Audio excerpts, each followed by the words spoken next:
Hi guys! Welcome back sa YouTube channel ko. So for today, meron na naman tayong math problem coming from engineering mathematics, to be exact calculus to, coming from the recent board exam of electrical engineering from September 2023. Pero before that, shoutout muna ka sa team lead ko, si Sir Jason Sikat. Napaka-loading kicks niyan. Tsaka si Jayus Libang, future engineer. Thank you so much sa mga idol kong patuloy na sumusupport sa channel natin, and I hope you all the best. So ito yung problem natin. A steel girder 8 meters long is moved on rollers along a passageway 4 meters wide and into a corridor at right angles to the passageway. Neglecting the width of the girder, how wide must the corridor be? So, ang ituturo sa inyo ni Sir IJ, since we are preparing for board exam, yung pinakamabilis na or yung shortcut na. Pero siguro some other time, i-derive ko to. Pero bigyan ko kayo ng brief or siguro pahapyaw lang paano nyo makukuha using the calculus way talaga.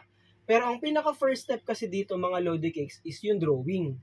So yung 'di ba yung mga steel girder kasi ito yung mga beam usually na ginagamit sa mga construction. So let's say meron tayong corridor, tapos meron tayong passageway. Ito yung passageway natin yung nasa ilalim. Tapos ito yung corridor natin mga Lodi Cakes, okay?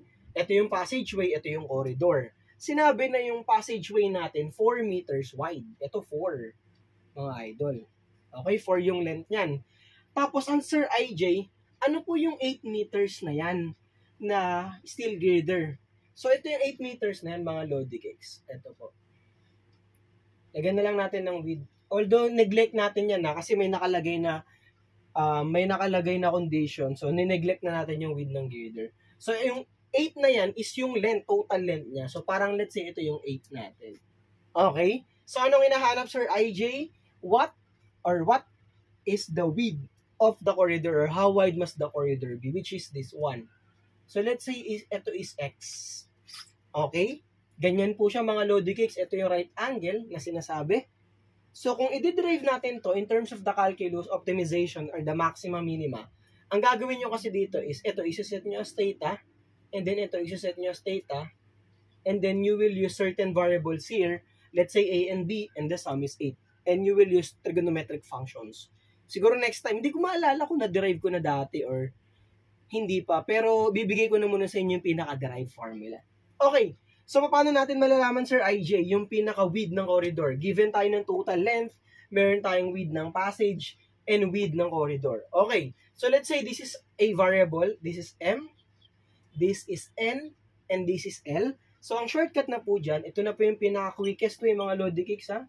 Kapag nakakita kayo ng mga steel girder, mga rollers, passageway, corridor, so the shortcut is that yung length natin ng girder raised to 2/3 equals m raised to 2/3 plus n raised to 2/3.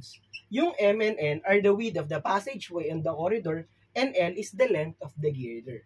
So yung length natin is 8 raised to 2/3, and this came from the trigonometric function. Yun yung pinaka-derivation niya. Equals m, ano yung m natin? That's 4 raised to 2/3. Yung n natin, let's say yung x natin, coming from the width of the corridor. So solving for x, pwede nyo nang i-shift solve, or kung gusto nyo mano-mano, okay lang. So x equals 8 raised to 2/3. Lipat yung 4 raised to 2/3.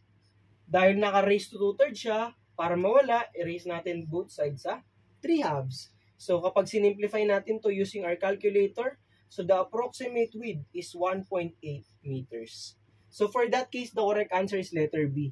So lumabas to sa recent EE boards, and siguro yung iba ni-Luxfam na lang to. Pero hindi naman to most of the time okay yung Luxfam. Mas maganda kung alam natin yung process and alam natin yung shortcut, kasi kahit baguhin man yung given, hindi tayo malilito. So maraming salamat sa mga patuloy na sumusuport sa channel natin, and I hope yung mga magte-take pa ng board exam this coming October, November, December, maging engineers na po kayo. And Sir IJ is hoping you all the best. Kita-kits sa mga engineering and math related contents natin, and I hope you all the best. God bless and bye-bye.